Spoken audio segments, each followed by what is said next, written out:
What's up guys, Josiah LaRue here. Today we're going to be talking about some of the latest news and technology.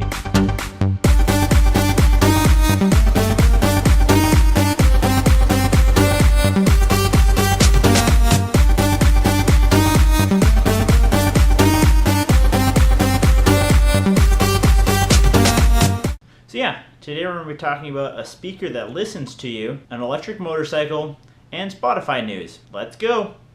So our first bit of news, we're going to be talking about a speaker that listens to you. So in some very interesting and kind of random device news, Amazon released their new product called Amazon Echo. And what it is a little speaker tube about this big and that big around, and you just set it down. It is plugged in, it's not battery powered, so that does kind of limit its portability. It is kind of a Bluetooth speaker in that you can stream to it from Spotify or RDO in the apps using Bluetooth connecting to it. But again, it's not battery powered, it has to be plugged in. But that's not the really interesting thing. The very interesting thing is that it has 7 microphones for quality audio experience, for noise canceling, so it can detect your voice and voices around the room. It's listening, and if you say, "Hello Alexis," it'll ding ding, wake up, kind of like "Hello Siri," and start listening. And you can tell it things like, play music, like Bruno Mars or some other music from your Amazon library. You can have it purchase music and then start playing that as well. It will give you the weather. It will allow you to look up things on Amazon and add them to your shopping cart or shopping list. So it's a media device, it's a content device, it's another way to connect with the Amazon ecosystem. It's interesting. It's priced at $100 right now if you can get an invite from Amazon and you're a Prime member. Otherwise, it's going to be $199 for regular users. And I don't know. Personally, I don't think I'm going to buy it. Why? Because I already have a Bluetooth speaker. I already have the Amazon app on my phone. I don't need a device that's always listening to me. Think about it. They even talk about it on their advertisement.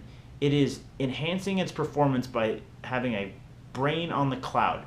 What is it doing? Yes, it's listening to what's going on around it and discovering your voice patterns, the way you talk, and what goes on around it so it can be more intelligent. But all that data is being given to Amazon and probably the government. So no, I'm not going to buy something that has advanced listening capabilities and then stick it in my house. But for those who want it, it's a very interesting product. More information and links in the description down below.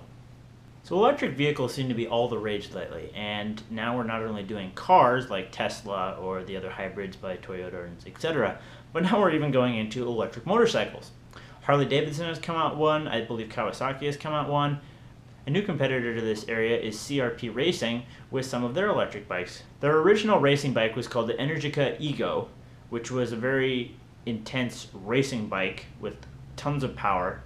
But they decided to create a version that's a little bit more stripped down for the more general consumer who wants an electric bike with lots of performance but doesn't want to pay an arm and a leg for it. But then again, arm and a leg is kind of relative, being as all of these bikes are going to be far more expensive than what you could buy a traditional gasoline bike for.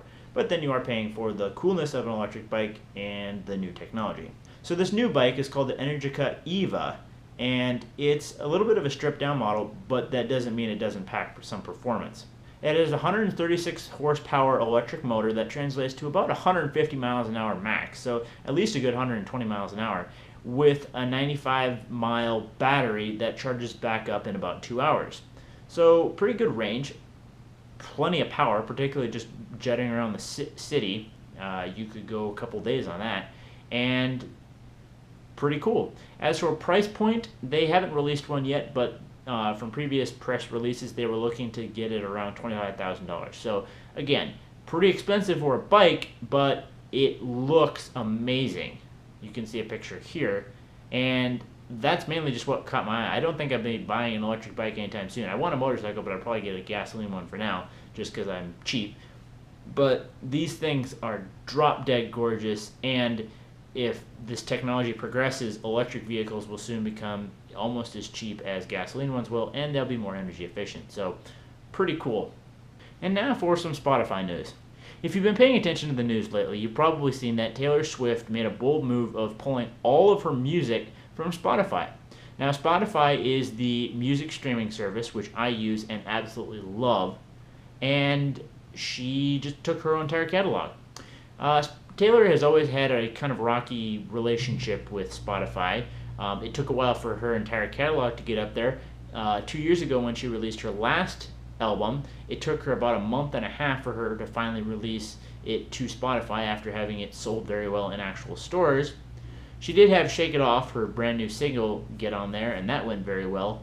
But a week after she released it in stores, she took not only 1989 Never Went Up, but she also took her entire catalog out. Taylor went on later to say that she's had a rocky relationship with Spotify. She didn't feel she was getting what she wanted out of it and decided to just split. Shake it off, right? But anyways, it's a very bold move. When most of the industry is going towards streaming services and away from physical albums, she really put her cards on the line there, but for her, it paid off well. 1989 is the #1 platinum album this year, selling more than 1.28 million copies in its week. That's the second highest selling album in this last decade. The previous one, I believe, was Eminem, who sold about a couple 100,000 more copies than Taylor has so far. But still, over 1 million copies sold, physical copies from places like Target or Walmart or whatever, in under a week. People really wanted to hear this album, even if they couldn't get it on Spotify. Personally, I don't think I'm going to go out and buy it. I prefer to use Spotify. I like to sync it across all my devices. It's just easier to use without having to go get a CD, rip it, or whatever. So, Taylor, I guess I respect your move. You're trying to make the most out of your label and out of your music and trying to make a living off that. I totally respect that, but please come back to Spotify. But on the other side of it, people are saying that they're still making plenty of money off Spotify. Spotify itself has said that they pay out over 70% of the costs for each track, and every time it's played through, back to the artist. So if you have a very popular track, if you're a big name artist, you're probably making a fair amount of money off Spotify. In fact, Cobalt Music Publishing, a UK record label who has big names like Paul McCartney of the Beatles and other artists, says that their artists are actually making more off Spotify than they are making on iTunes downloads, which is very interesting and I think kind of telling in that a lot of people are trying to go the music streaming way instead of buying the physical copies, or even digital copies such as on iTunes. I definitely think that digital is going over physical, but the way digital will go, whether it's purely streaming or a mix of both, is still yet to be seen.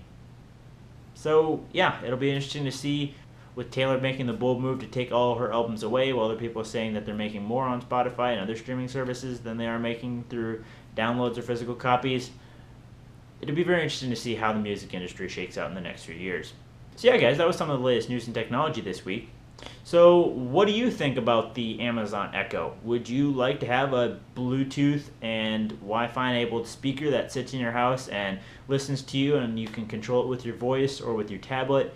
You can play music or do whatever with it through Amazon? Or do you think that it's an invasion of privacy and you wouldn't buy one? Also, what do you think about Taylor's bold move to pull all of her music off Spotify? Do you think that was a good idea? Are you disappointed? Let me know in the comment box down below. As always, guys, thanks for watching. You can check out last week's episode here, and you can check out what I talked about right here. Remember to hit that like and subscribe button down below, and I'll see you in the next one. Peace!